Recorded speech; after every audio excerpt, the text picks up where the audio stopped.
Vexus. We've waited a long time to say that out loud. Vexus. It's been a whisper for a few months now, but you're going to look at it and say, you might question what it means, right? That's where we come in. Ultimately, that's our job, to reinforce behind this brand the legacy that I'm going to talk about in just a second. And I think this is an important day, not just for us, but I think it's an important day for the industry. Because this only happens, I know it's only happened to me once in a lifetime, and I think it is truly a once in a lifetime thing. But I'm going to spend a little bit of time this morning talking about what our plan is and get into some of the details. But before I do that, I'd be remiss to not just stop for 1 second and talk about what got us here, because we're in a very special place. It's a very special place to me and a lot of other folks as well, because 50 years ago, Forest and Nina Woods started this legacy. The town of Flippin, Arkansas would just be another Marion County farm town without them, make no mistake. And as they grew and the facility grew and the business grew, along came a guy named Randy Hopper, who took over the helm in the late 80s and ran that company until 2 years and about 5 days ago, when him and I left, and along with our CFO, Mendel Hughes. And his legacy is just as important as theirs. Doesn't get talked about as much. Maybe to a certain degree it's taken for granted. But when you come in here, the walls have a way of just talking to your soul about what it means to be a great business in our industry, what it means to build the best product and take care of the customer. And so make no mistake, if you hear nothing else that I say today, understand this, that it's their legacy that we intend to carry on. It's our job to do that, because the world needs more stories like theirs. They do. In a world full of corporate boardrooms and a lot of noise and people that may not know their customer near as well as they should, that's our job, to preserve that legacy and to carry it forward. And that's what we intend to do. And we do that with a strong team. You saw a few of the members on the video, but there's countless others already. And in fact, I want to take just a second, because this is important to me. These people made a leap of faith. They made a leap of faith to come help us get to where we're at right now and where we're going, more importantly. And so help me, there are folks in shirts like mine, help me thank them for what they've done so far. It's our team, Vexus Brothers.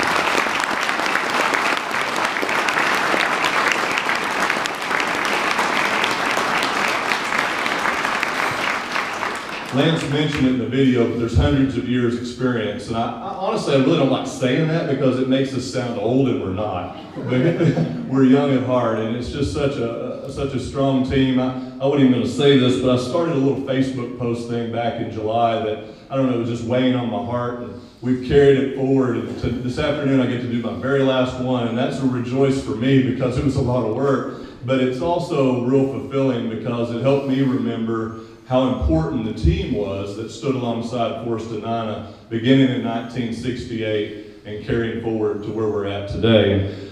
To talk about our company and our plan, I mentioned our team and certainly the legacy of Forest and Nina and Randy.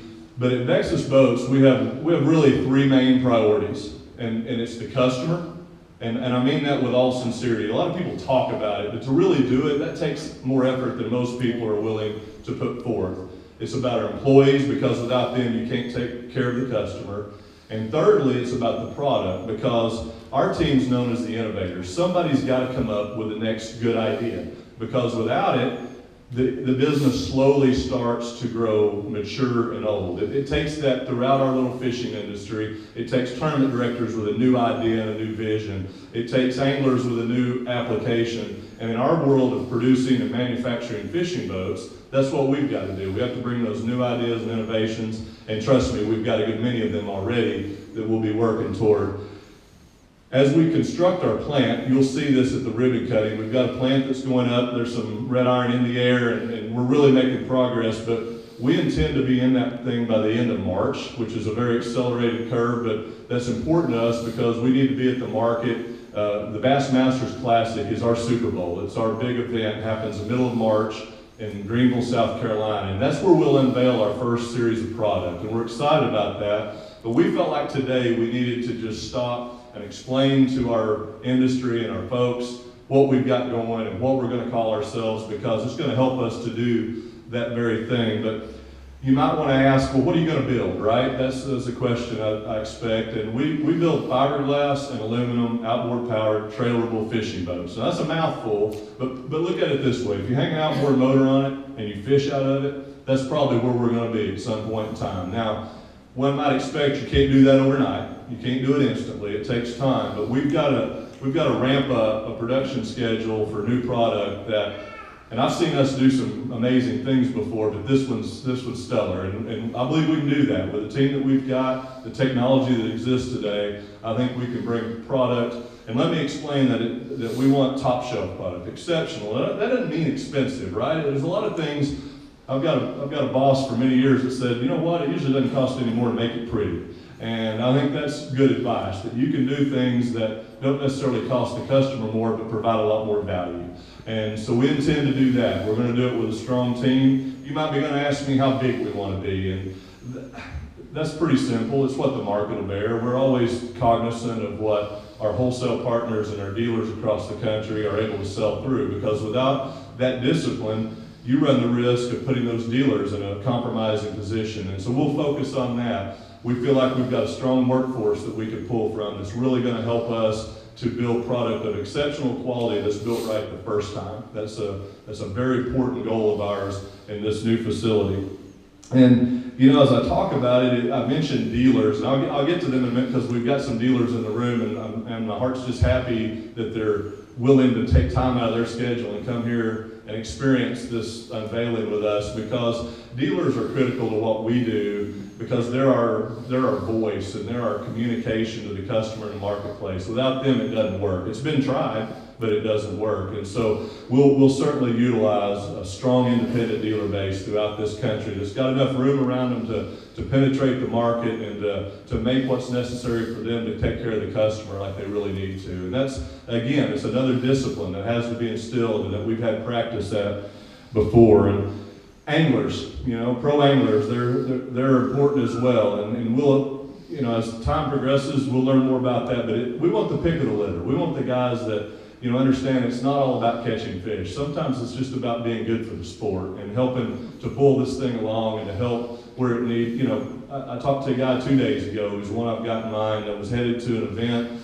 to teach high schoolers about fishing, and that sort of thing really resonates with our customer and our base. Because there's a guy in the room who's got a son that's got a boy in high school, and his son doesn't fish, but his grandson in high school sure does. He wants a boat. That's the kind of message that we want to help convey to the marketplace. It's really helping the sport. When you help the sport, you help us.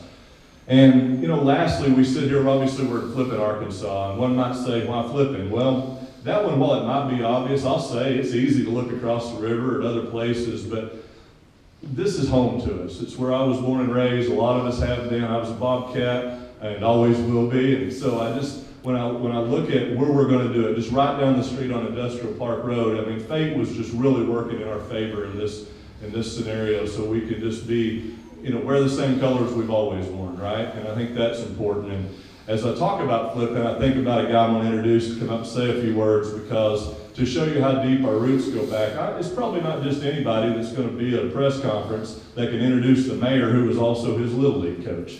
But in this case, that was true. And I'd like for Gerald Marbury to come up and say a few words, if he would. Help me introduce Gerald.